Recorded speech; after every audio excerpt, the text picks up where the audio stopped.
제가 오늘 이 19절에서부터 읽어보도록 하겠습니다. 지난주에 이어서 4장 19절.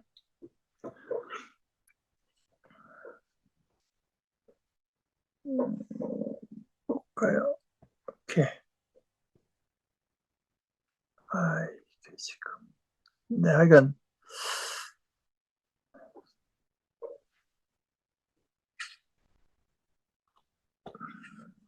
제가 읽겠습니다. 아이고 배야, 아이고 배야. 마치 아이를 낳는 것처럼 온몸이 뒤틀리네. 나의 심장이 콱 막혔네. 나의 심장이 휘몰아치고 있네. 내가 조용히 있을 수 없네. 뿔 나팔 소리를 내 몸이 듣기 때문이야. 전쟁의 함성도 파멸의 파멸이 잇따른다고 외치는구나. 모든 땅이 황폐해졌구나. 한순간에 나의 천막들이 황폐해졌구나. 순식간에 나의 천막 덮개들이 황폐해졌구나. 언제까지 깃발을 보아야 하나? 뿔나팔 소리를 들어야 하나? 하나님, 22절이요. 참으로 나의 백성은 미련하구나. 나를 알지 못하는구나. 그들은 어리석은 자식들이다. 그들은 도무지 깨닫지 못하는구나. 그들은 나쁜 짓은 잘 하면서도 좋은 일은 할 줄 모르는구나. 여기 19절, 20절, 이제 21절, 22절은 뭐 이것이 하나님의 말씀이라고 다 동의하지만 위에 19, 20, 21은 이게 좀 의견이 둘로 나누는 것 같습니다.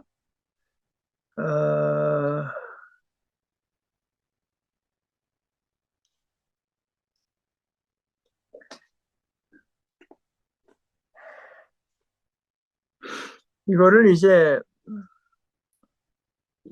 그 예레미야가 겪는 고통으로 이해하는 분들도 있고, 그러니까 예레미야가 하는 말로 말하자면은 그렇게 해석하는 경우도 있지만, 유다 백성들이 이제 하는 말로 받아들이는 사람들도 있는데, 우리 번역에는 거기 이제 예언자라고 가로를 쳐서 이제 예언자가 한 말로 말을 하고 있고, 저도 거기 훨씬 더 공감이 가는데요. 물론 뭐 성경 자체에 어떤 그 누가 하는 말이다. 예를 들어서 우리라고 했든가 복수로요. 이렇게 했으면은 조금 더 그 누가 한 말인지가 유다 백성들이 한 말이다 하는데 더 무게가 실리겠지만, 이제 단수로 돼 있어서 이건 뭐 예언자의 말일 수도 있고, 그러나 유다가 이제 1인칭 단수로 나다 이제 이렇게 할 수도 없는 건 아니죠. 그런데 이제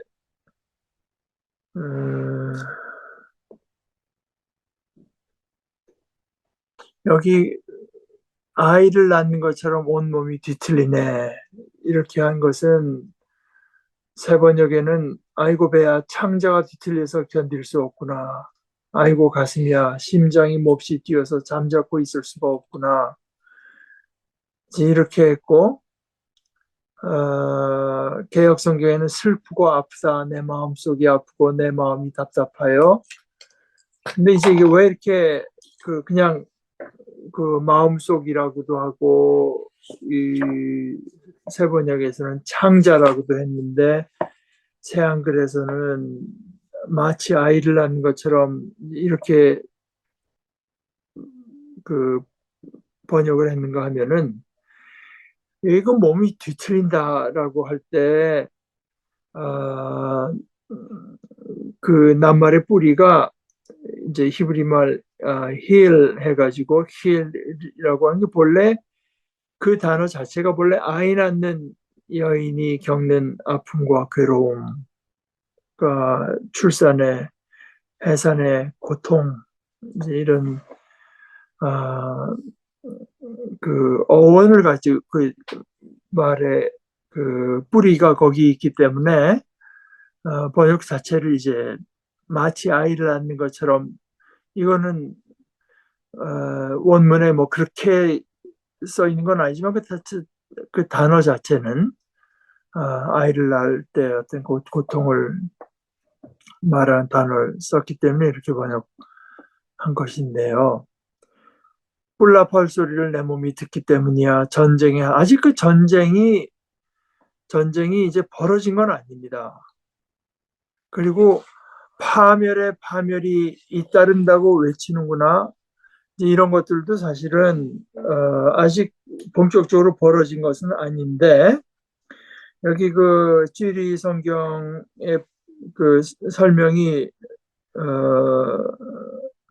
도움이 많이 됩니다.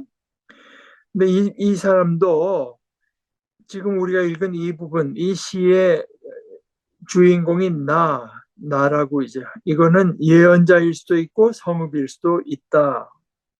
그런데 저 위에서는 이 시는 예언자의 고통에 대해서 다룬다고 해서 이 사람도 이제 그 성읍이라기보다는 예언자로 받아들이는데 더 어, 그 무게를 두고 설명을 하고 있어요. 나는 겁에 질려 메아리처럼 고동치는 심장 소리에서 언젠가 성읍에 가득할 울부짖는 소리들을 미리 앞서서 듣는다. 이제 그것들이 이 지금 읽은 이 본문에서는 소리를 흉내내는 말로 표현돼서 뭐 나팔 소리, 전쟁의 경보, 벽이 무너지는 소리, 탄식 소리, 소리에다가 이제 전쟁의 함성, 뿔나팔 소리, 파멸에 파멸이 있다고 외치는구나, 뭐 이런 것들이요.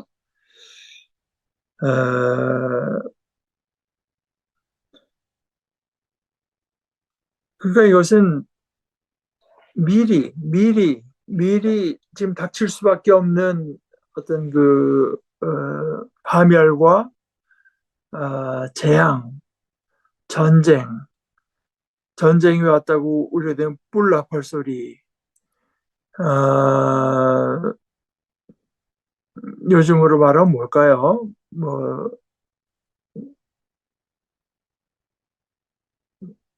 북한이 우리를 향해서 뭐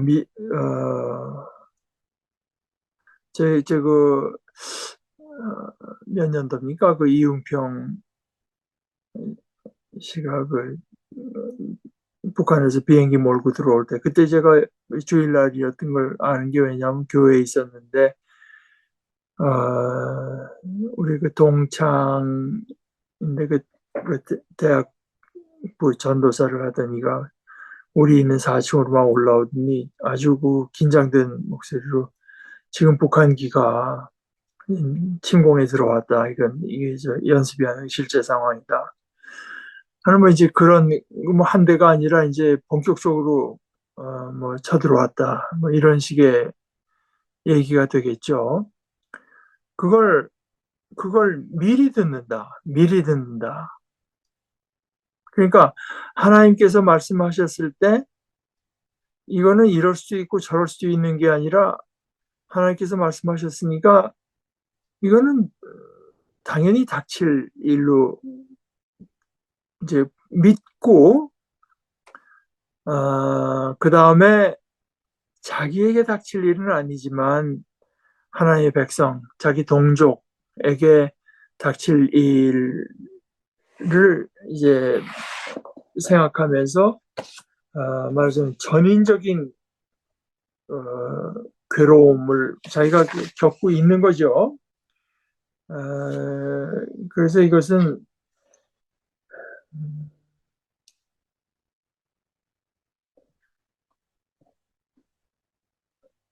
여기 어, 특히 그 20절 뒷부분을 보면 한순간에 나의 천막들이 황폐해졌구나.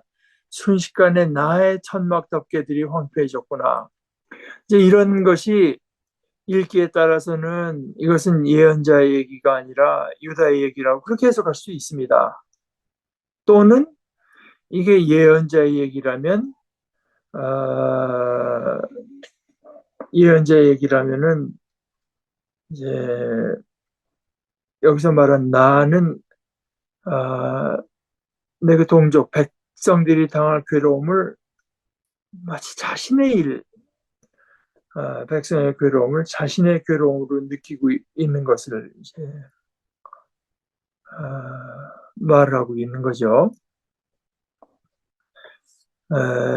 이것이 이제 21절에 가서 언제까지 깃발을 보아야 되나, 뿔나팔 소리를 들어야 하나,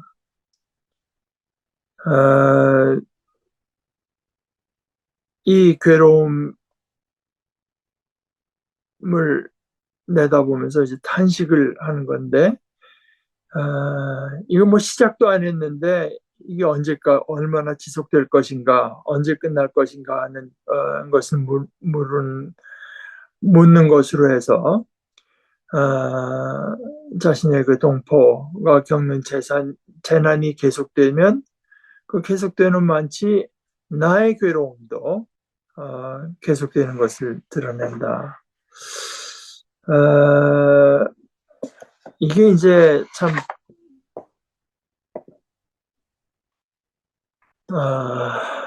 이것이 우리 신앙인 뭐 특별히 이제 신앙의 뭐 목사라든가 신앙의 지도자들에게 요구되는 태도일 것이고, 그러나 그 지도자뿐만 아니라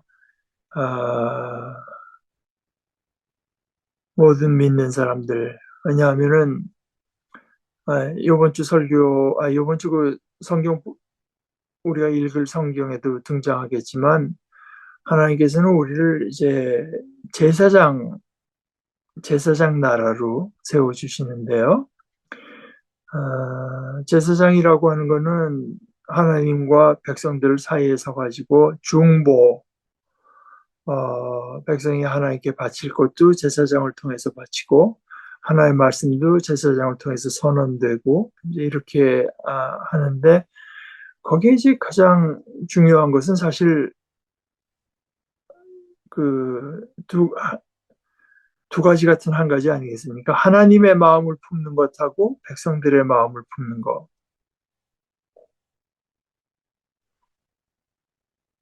그래서 이 표현이 사실은 참 예레미야 대단하네 이렇게 볼 것이 아니라, 예레미야가 물론 대단도 하긴 하지만요.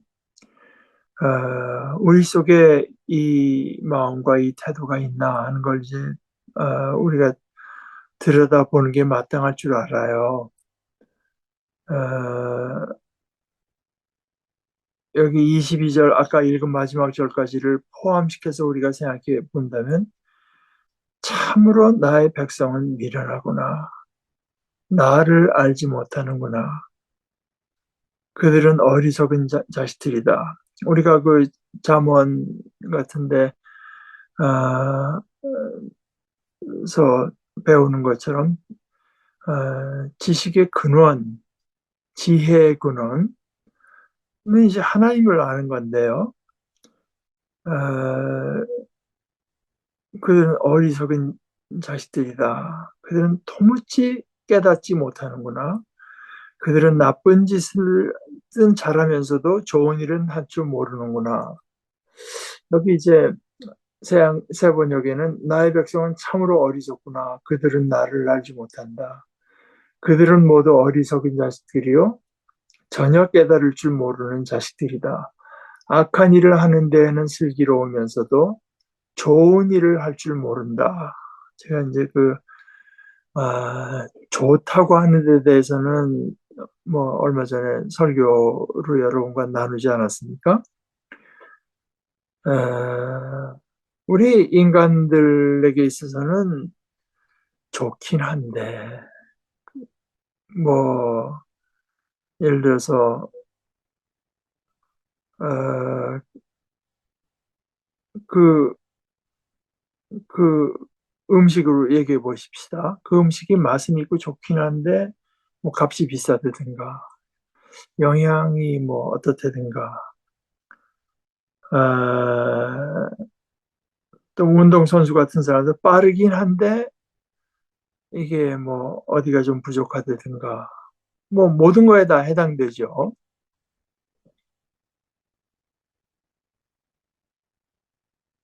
그러니까 그게 한정된 좀 우리가 음식을 맛있는 걸 찾는 이유는 맛있는 게 좋으니까 맛있는 걸 찾는 거죠. 건강한 걸 찾는 이유는 건강이라고 하는 게 좋으니까 건강한 걸 추구하는 거죠. 아름다운 거를 추구하는 거는 아름다운 걸 보면 좋으니까 아름다움을 추구하는 거죠. 그러니까 예를 들어서 서양의 전통에서 진선미다, 진실하다, 뭐 선하다, 아름답다. 근데 선하긴 한데 그렇게 뭐 저 사람이 좀 착한 사람이긴 한데 꼭 그렇게 뭐 하는 행동이 이렇게 아름답지는 않다든가 뭐 이런 것이 아니라 그냥 좋음, 뭐 토를 달 필요가 없는 좋음. 이거는 이제 하나님과 직접 연결된 것이 돼서 그 반대까지 나쁨이거든요. 히브리 말로 라라고 하는 건데 라 여기 좋은 것은 이제 토우고요. 이게 근데 그 나쁜 거 뭐 악하다고도 할 수 있고 뭔가 하여간 좋지 않은 거. 물론 성경에 이제 제일 자주 나오는 거는 나쁜 것 중에서도 그 도덕적으로 나쁜 거. 게다가 하나님께서 우리에게 요구하시는 기준으로 말하자면 진실되고 공의롭고 정의로워야 되는데 이제 그렇지 못한 거, 그 반대가 되는 거. 이런 걸 하는 데는 어떻게 이렇게 능수능란하게 자동적으로 그냥 능력을 발휘하는데 좋은 일을 할 줄은 모른다. 좋은 일을 할 줄 모른다. 개정개혁에는 선을 행하기에는 무지하도다. 아, 근데 이런 것이 공동 번역에 나쁜 일 하는 일은 명석한데 좋은 일은 할 생각조차 없구나. 어떻게 보면 좋은 거를 좋다고 여기지 않는 거죠. 나쁜 건데 그걸 좋은 걸로 여기고 살아가는 태도. 근데 그 좋음이라고 하는 거는 결국 뭐 이래서 좋고 저래서 좋고 보다 그냥 진짜 완벽한 완전한 의미에서 좋음은 하나님과 연관되어 있기 때문에 어찌하여 내가 나를 좋다고 일컫느냐? 좋으신 분은 하나님 한 분밖에 없다. 좋으신 하나님. 그래서요. 참으로 나의 백성은 미련하구나. 나를 알지 못하는구나. 이게 사실 어떻게 보면은 이제 좋음이라고 하는 걸 알지 못하는 거죠. 하나님만 좋으시고 하나님께만 좋음이 있고 하나님을 추구하지 않고서는 좋을 수가 없고 그걸 깨달아야 되는데 그걸 깨닫지 못한다. 그래서 번번이 자기가 자기 판단, 그러니까 뭐 한정된 지식, 한정된 지혜, 오히려 한정됐다기보다 그 미련함으로 가득 차 있고 뭐 아는 것이라고 하는 거는 정말 그 엄청난 이 에, 지식 속에서 정말 뭐 크게 아는 것이 없는 그런 자기가 자기가 내린 판단에 따라서. 그런데 자기가 내리고 가는 길이 첫째는 먼저 하나님으로부터 이제 말하자면 등을 돌렸기 때문에 나쁜 것이고, 하나님 보시기엔 번번이 이제 나쁜 게 돼서 이게 거슬러 올라가면은 바로 선악 지식의 나무 바로 이것 아니었습니까? 그러니까 하나님을 알아서요. 하나님의 말씀을 순종하고 하나님의 말씀이면 그런 줄 알고 이제 그것이 사실은 우리에게 가장 필요한 지식이고 가장 큰 지혜고 그것이 좋은 것인데 인간은 그걸 따먹으면은 이게 지혜롭게 뭔가 자기한테 좋은 지식을 얻을 것 같고 지혜롭게 해줄 것 같아요. 그걸 따먹는다. 이것이 이제 말하자면 자기가 자기 스스로 하나님처럼 될 줄로 여겨서 그리고 그것을 우리 기독교 전통에서 한마디로 그것을 이제 죄의 가장 기본 그러니까 근본으로 여겨서 교만, 휴브리스 영어로 할 때 hy를 씁니다. hybris 휴브리스 그 이제 그 헬라어를 옮긴 거기 때문에 휴브리스 교만입니다. 스스로 하나님처럼 되고자 하는 거.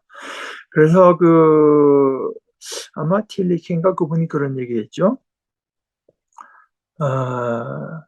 인간이 하나님만을 알아야 하나님을 알게 되는데 하나님과 떨어져서 스스로 뭐가 내가 선악을 내가 결정하는 존재가 되겠다고 하는 순간 그것이 이제 미련을 나타내는 것이 되고 그것 때문에 또 미련해지기도 하고 그래서 참으로 나의 백성은 미련하구나. 나를 알지 못하는구나. 그들은 어리석은 자식들이다. 그들은 도무지 깨닫지 못하는구나. 그들은 나쁜 짓은 잘하면서도 좋은 일은 할 줄 모르는구나. 이게 나쁜 짓이 꼭 남한테 해고자 하는 나쁜 짓뿐만 아니라 자기한테도 나쁜 거거든요. 그러니까 이것은 사실 성경을 관통하는 아주 중요한 내용이죠. 제가 선악지식의 나무를 얘기했지만 결국 그 당자의 비유라고 하는 것도 마찬가지거든요. 그 하나님 집에 같이 살면서 그 풍요로움을 누릴 줄 모르고 이걸 내 몫을 주시면 내가 이걸 갖고 참 멋있게 잘 살아보게 잘 살 수 있을 것 같고 그래서 갖고 나가는 순간에 나중에 그 돌아온 아들에 대해서 이제 그 아버지가 말할 내 아들은 죽었다가 살아났다.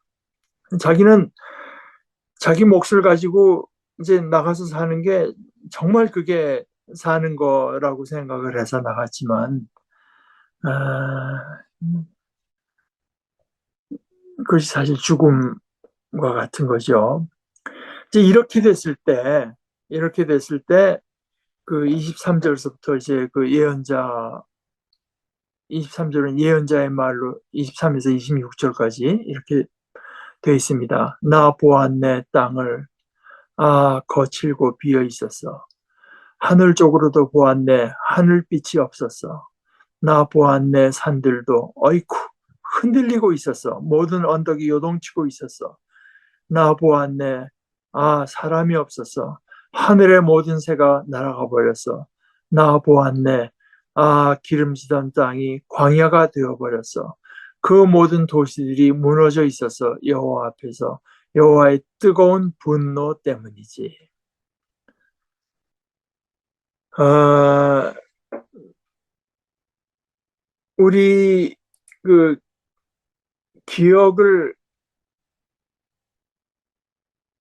좀 더 이제 쉽게 하기 위해서 개정개혁 번역을 읽으면 이렇습니다. 보라, 내가 땅을 본즉 혼돈하고 공허하며 하늘에는 빛이 없으며 내가 산들을 본즉 다 진동하며 작은 산들도 요동하며 내가 본즉 사람이 없으며 공중의 새가 다 날아갔으며 보라 내가 본즉 좋은 땅이 황무지가 되었으며 그 모든 성읍이 여호와의 앞 그의 맹렬한 진노 앞에 무너졌으니 이제 그 26절까지가 그렇게 번역되어 있고 새 번역에도 땅을 바라보니 온 땅이 혼돈하고 공허하다. 하늘에도 빛이 전혀 보이지 않는다. 산들을 바라보니 모든 산이 진동하고 모든 언덕이 요동한다. 아무리 둘러보아도 사람 하나 없으며 하늘을 나는 새도 모두 날아가고 없다. 둘러보니 옥토마다 황무지가 되고 이 땅의 모든 성읍이 주님 앞에서 주님의 진노 앞에서 허물어졌다. 그 혼돈 공허 뭐 이게 연상되는 데가 있죠. 창세기 맨 앞부분이 이제 하나님의 창조 이전의 상태를 말하면서 땅이 혼돈하고 공허하며 그러니까 거기 무슨 질서가 없고 공허하다. 그러니까 이것이 그들이 쳐들어온 어떤 쳐들어와서 이제 생겨나게 될 그 결과를 이제 내다보면서 하는 이야기인데 그들이 와서 초래할 어떤 그 재앙이 이렇게 철저하다 하는 것도 당연히 그건 가능한 해석 방법이고 또는 이미 이렇게 하나님을 알지 못하고 미련하고 그냥 좋은 일을 할지 모르고 나쁜 짓을 하는 데는 언제나 이렇게 이제 꾀를 내고 깨달음이 없고 이런 것이 하나님과의 관계가 이제 이렇게 됐을 때 이미 이것은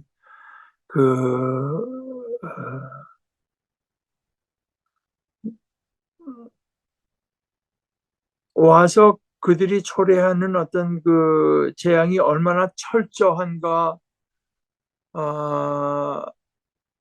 어떻게 보면은 무관하게 이미 창조가 어, 그 창조 전의 상태. 그래서 제가 언젠가 말씀드렸진 걸로 기억하는데 우리가 죽음이라고 하는 걸 두려워하는 것도요. 그렇지 않습니까? 혼돈하고 공허한 우리의 죽음이 왜 두렵나? 공허 죽고 나면 다 아무것도 없는 거 아니야? 나라고 하는 거 없고.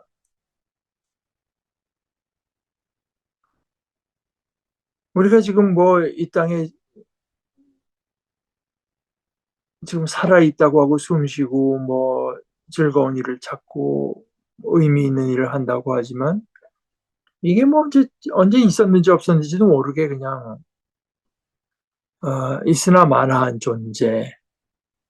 잠깐 이 엄청나게 거대한 우주 속에 엄청나게 장구한 역사 속에서 우리 존재라고 하는 게 언제 있었는지 없었는지 모르게 그냥 있다가 사라져 버리는 게 우리 존재가 아닐까. 그리고 우리에게 닥치는 일이라고 하는 게 다 우연히 뭐 어쩌다가 일어나는 일들 그런 거 아닐까. 근데 그 반대로요. 영원하신 하나님께서 우리를 당신의 영원한 자녀로 삼으셔서 우리와 영구히 함께 사시면서 그 충만함과 기쁨, 그러니까 제 표현대로 하자면은 그때 이제 순간순간 사는 것이 사는 게 이런 거지. 산다고 하는 것을 새록새록 느끼면서 사는 삶. 그리고 하나하나가 그 하나님의 크신 뜻 안에서 맞아 들어가는. 그 질서. 그러니까 혼돈하고 공허하다고 하는 그 반대, 그 하나님의 그 질서 안에서 참 충만한 삶, 어, 이것과 이제 그 대조해 보면은 드러날 것 같습니다. 그러니까 하나님과 하나님을 모르고 깨달음이 없고 지혜가 없으면은 그런 상태에서 땅을 볼 때 땅이 혼돈하고 공허하고 그 다음에 그 속에서 하나님께서 처음 창조하신 게 빛이 있으라 했는데 하늘에 빛이 없고 그리고 이 온갖 그 피조물이 흔들리지 않게 자리를 잡고 있어야 되는데 산도 흔들리고 언덕이 요동쳐서 어느 것 하나 우리가 존재와 생각과 느낌의 근거로 삼을 만한 것이 없고 나 보았네. 사람이 없었어. 사람이라고 하는 거는 하나님께서 아담이 혼자 있는 게 좋지 않아서 하와를 만들어 주시고 그러니까 사람은 사회적인 존재인데 사람이 없고 그 하나님께서 가장 공들여서 창조한 게 사람 아니겠습니까? 사람이 없다. 그리고 사람이 있는 곳은 온갖 그 동물들이 우글우글해서 이제 어, 그것이 하나님께서 그것을 보시고 좋다 이렇게 말씀하셨던 건데 하늘의 모든 새가 날아가 버렸어. 아무것도 없다. 이거 상징적으로 피조물도 황폐한 거죠. 황폐한 거. 나 보았네. 기름지던 땅이 광야가 되어버렸어. 그리고 인간들이 공들여서 세운 그 도시라고 하는 거, 그러니까 인간의 어떤 노력의 보람도 다 이제 허물어져 버린 그 모든 도시들이 무너져 있었어. 여호와 앞에서 여호와의 뜨거운 분노 때문이지.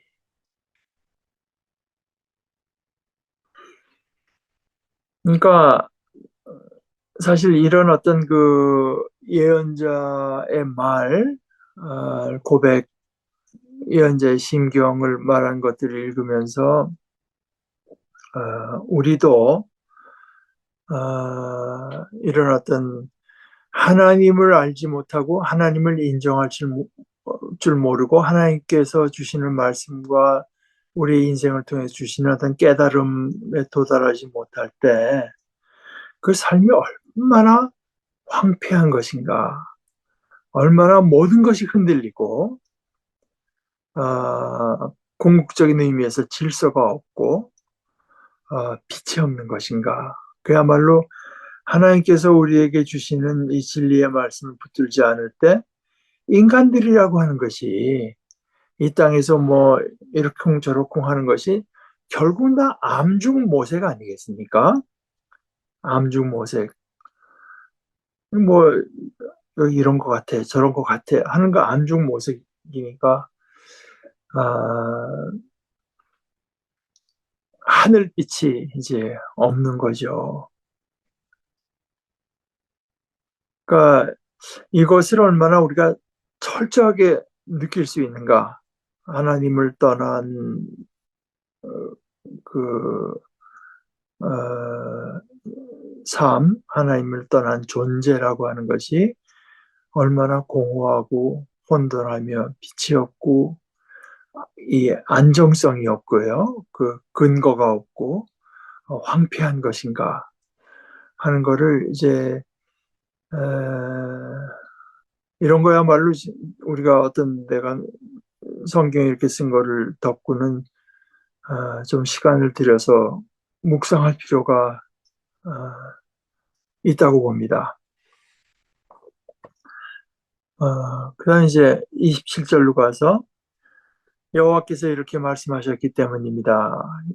이제 하나님, 온 땅이 황무지가 될 것이다. 그래도 내가 완전히 멸망시키지는 않겠다.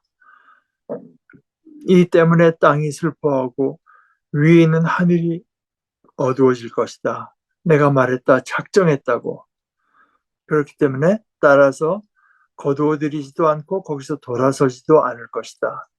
기마병과 활 쏘는 사람의 소리 때문에 그 도시 전체가 달아나고 있구나. 사람들이 덤불 속으로 들어가고 바위 있는 데로 올라갔구나. 온 도시가 버려져 그곳에 사는 사람이 없구나. 한 사람도 없구나. 황폐해진 도시 예루살렘아, 뭘 하려는 것이냐? 멋진 진홍색 옷을 입는구나. 금붙이로 몸을 꾸미고 눈 화장을 하는구나. 그러나 헛수고일 것이다. 예쁘게 단장해도. 너에게 욕망을 품었던 남자들이 너를 마다하고 너의 목숨을 노릴 것이다. 그러니까 이게 이제 그 뒷부분부터 좀 얘기를 하면은, 그런데 너 예루살렘아, 내가 망했는데도 내가 화려한 옷을 입고 금폐물로 몸단장을 하고 눈 화장을 짓게 하다니 도대체 어찌된 일이냐. 이게 이제 그 다른 강대국 들을 의지하고 뭐 했는데, 그 힘 있는 세력들이 너희를 보호하고 너희 편이 되어주는 게 아니라 너의 목숨을 노리게 될 것이다. 너의 목숨을 노릴 것이다. 너에게 욕망을 품었던 남자들이 결국은 너를 마다하고 너의 목숨을 노릴 것이다. 그러면서 다시 이제 27절 중간으로 넘어가면 온 땅이 황무지가 될 것인데 내가 완전히 멸망시키지는 않겠다. 하나님께서 징계를 할 때는, 하나님께서 징계를 내리실 때는 확실하게 징계를 이제 내리십니다. 그런데 징계를 내리시는 것이 멸절시키시지는 않는 거죠. 그래서 그러나 그 징계 자체가 너무나 이제 쓰고, 하나님도 나중에 그 예레미야 애가에서도 그런 말씀을 하시는데, 이렇게 하는 게 내 본뜻이 아니다. 이제 이런 말씀을 하시죠. 그런데 본뜻이 아니라고 해도 뭐 하나님께서는 우리에게 뭐 화풀이를 하려 때려서 그렇게 해서 내 속이 좀 시원해지려고 하시는 것이 아니고, 우리가 그렇게 괴로움을 당할 때 이제 이제 하나님도 마찬가지시죠. 그래서 하나님뿐만 아니라 온 피조물이 함께 고통을 겪는다. 온 땅이 황무지가 될 것이다. 그래도 내가 완전히 멸망시키지는 않겠다. 이 때문에 땅이 슬퍼하고 위에 있는 하늘이 어두워질 것이다. 하나님께서 거듭 말해서 되지 않았기 때문에 이제 이렇게 되는 건데, 이제는 내가 말했다, 작정했다고. 그렇기 때문에 거두어 들이지도 않고 거기서 돌이키지도 않을 것이다. 이제는 이제 지난주에 말씀드렸다시피 이제 국제 정세가 이제 하나님께서 그 징계하시는 하나의 방법이 되어서, 기마병과 활 쏘는 사람의 소리 때문에 그 도시 전체가 다 달아난다. 그러니까 그 어떤 공포에 사로잡혀서 싸울 어떤 그 투지를 잃고 다 달아나고 사람들이 덤불 속으로 들어가고 바위인 데로 올라갔구나. 그래서 온 도시가 버려져 그곳에 사는 사람이 없구나. 한 사람도 없구나.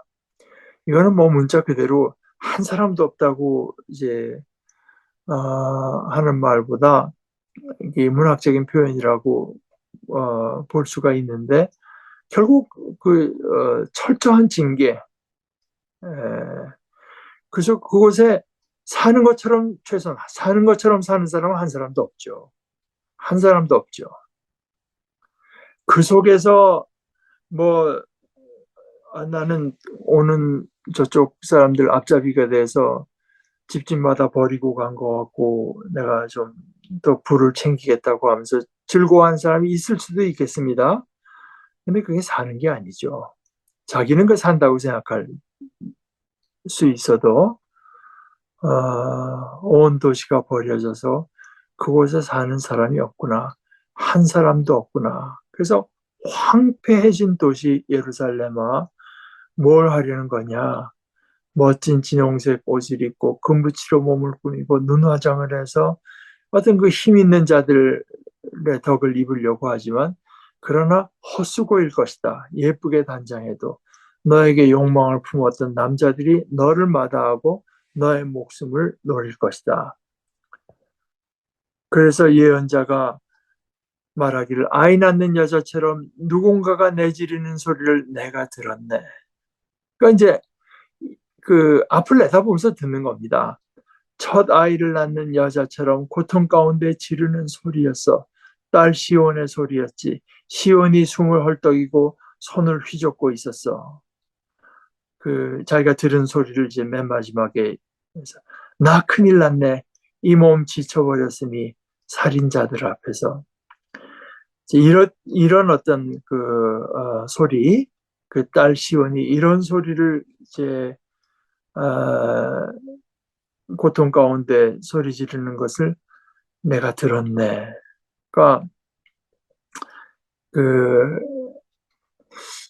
구약 성경에 쓰여진 히브리어는 참고 독특한 언어입니다. 그러니까 우리가 다른 언어에는 과거, 현재, 미래 뭐 이런 시제가 있지 않습니까? 히브리어는 시제가 없어요. 그러니까 두 가지 완료형과 미완료형 요거밖에 없습니다. 그런데 이제 하나님께서 말씀하시면은 그게 몇백 년에 일어날 일이라고 해도 완료형 하나님께서 말씀하셨으니까 그건 일어난 겁니다.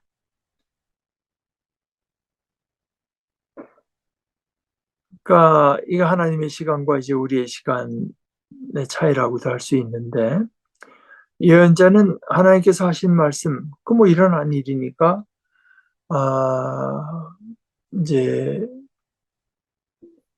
그 하나의 말씀에 근거해서 그걸 가지고 이 시온의 모습, 유다의 모습, 예루살렘의 모습을 보면서 이런 소리를 듣는 거예요. 듣는 겁니다. 아이 낳는 여자처럼 누군가가 내지르는 소리를 내가 들었네. 첫 아이를 낳는 여자처럼 고통 가운데 지르는 소리였어. 딸 시온의 소리였지. 시온을 숨을 헐떡이고 손을 휘젓고 있으면서 이렇게 말해. 나 큰일 났네. 이 몸 지쳐버렸으니 살인자들 앞에서 뭐 얼마나 이 애절합니까? 이게 자기를 죽이러 왔는데 자기가 도망갈 힘도 없고 어떻게 해볼 힘도 없어서 절망에 빠져서 하는 소리를 내가 듣는다. 이거야말로 이제 절망인데 그 중에 인간이 절망이라고 하는 걸 견딜 수 있을까요? 근데 어, 하나님께서 우리가 절망하는 걸 물론 원치 않으시고 어, 이런 말씀을 주신 거죠. 온 땅이 황무지가 될 것이다. 그래도 내가 완전히 멸망시키지는 않겠다. 하나님께서 반드시 이런 모든 과정을 통해서 우리를 이 지금 황무지, 황폐 이것에 반대되는 대로요. 사람들이 막 모여 살고 그 생명 산다고 하는 게 이런 거라고 하는 걸 새록새록 느끼면서 온갖 피조물이 가득 차서 오구로하고 참 그 아름다움 속에서 어, 이제 그리고 이런 어, 이사야서에서 말한 것처럼 내 거룩한 산에 해함과 상함이 이제 없다고 하는 것처럼 해함도 없고 상함도 없고 해함이나 상하는 데 대한 두려움도 없고 그리고 이사야서에 있어서 자주 등장하는 얘기지만 그 짐승들까지도 사자와 이리가 양이 다 함께 지낸단 말입니다. 그 어, 그것이 이제 하나님께서 우리에게 보여주시는 그 샬롬이라고 하는 것이죠. 그러니까 그런데 그 샬롬이 이루어질 때 가장 근본적인 것은 뭐냐? 하나님을 아는 지식이 꽉 들어차 있기 때문이다. 하나님을 아는 지식이 모든 피조물 안에 갖춰져 있기 때문에 우리가 하나님을 알고 우리를 통해서 피조물들이 하나님을 알게 되고, 그래서 온 그 피조물, 인간을 포함한 온 피조물들이 다 하나님을 아는 가운데 그, 어, 그 샬롬을 이제 구가하면서 사는 건데요. 하나님의 질서 속에서 충만함, 그리고 빛, 그리고 흔들리지 않음, 그리고 옥토, 그러니까 우리가 심은 만큼 수확이 있고요. 보람이 있고, 그리고 그래서 그 요한계시록 맨 마지막에 하나님께서 요한에게 보여준 환상이 거룩한 성 예루살렘이 하늘로부터 신부를 위해서 신랑을 위해 치장한 신부처럼 하늘로부터 내려온다는 거 아닙니까? 그러니까 요한에게 하나님께서 보여주신 그 비전이라고 하는 것은 도시거든요. 도시. 모든 것들이 다, 이제 모든 존재들이 다 하나님을 알고 하나님에 대한 지식으로 충만해서 해함과 상함이 없다고 하는 것은 소극적인 표현이지만 서로 간에 긴밀한 유대가 이루어지고, 그래서 로마서 8장에 말한 것처럼 그 피조물들이 그렇게 그 하나님을 아는 존재, 하나님의 자녀들이 나타나기를 학수고대하고 있다는 거예요. 학수고대하고 있다, 피조물들이. 그런데 그것을 이루기 위해서 이제 그렇지 못한 상태는 어떤 상태냐 하는 것을 오늘 그 예레미야를 통해서 하나님께서 주신 예언과 그것을 그 어떤 현실로 받아들였을 때 그것이 얼마나 실제 그 고통스러운 것인지, 쓰라린 것인지, 그 공허한 것인지 이 말씀이 너무나 실감나게 우리에게 이제 전해주고 있다고 생각합니다. 오늘 뭐 그 정도 보시죠.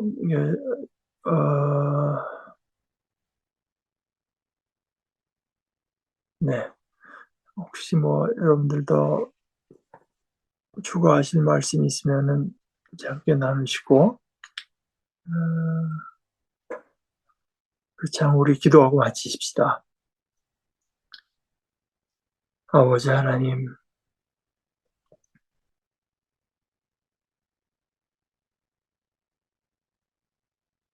저희에게 참다운 지혜를 허락하여 주시고, 갈급함, 아버지를 향한 갈급함을 허락하여 주시옵소서. 이 세상에는 저희를 유혹하고 속이는 것이 너무나 많아서 마치 그 속에 우리가 진정 바랄 만한 무엇이 있는 것처럼 저희를 유혹하는 세력이 언제나 저의 영혼을 누리고 있지만, 아버지께서 주시는 말씀과 아버지의 인도하심과 또 저희들에게 이렇게 주신 참 귀하디 귀한 성도의 사이의 교제를 통해서 저희들이 진리를 붙들고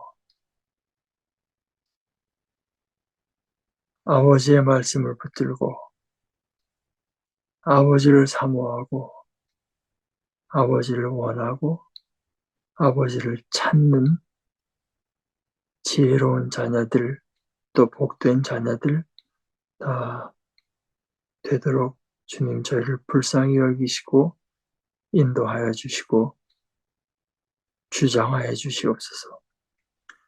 예수님의 이름으로 기도합니다. 아멘.